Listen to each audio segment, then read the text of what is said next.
Sorry. Sorry. I just took random pictures. Seriously, I'm a photographer. Sorry, if you don't believe me, you can see my...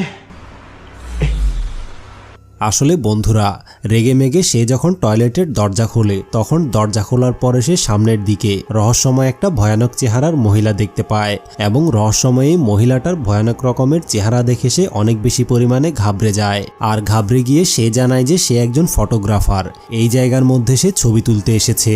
এবং এই কথা বলে সে যখন camera বের করে ছবিগুলো দেখাতে যাবে তখন 1 সেকেন্ডের ভিতরেই রহস্যময়ী ভয়ানক মহিলাটা ওই জায়গা থেকে গায়েব হয়ে যায়। এরপরে সে যখন টয়লেট শেষ করে বের হয় তখন তার পাশের টয়লেট থেকে সে ভয়ানক রকমের কিছু আওয়াজ শুনতে পাচ্ছিল এবং আওয়াজ শোনার পরে সে যখন পাশের টয়লেটের দরজা খুলে দেখে তখন তার সাথে এমন একটা ভয়ানক রকমের ঘটনা ঘটে, সেটা দেখার পরে আপনারাও হয়তো ভয় পেয়ে যাবেন।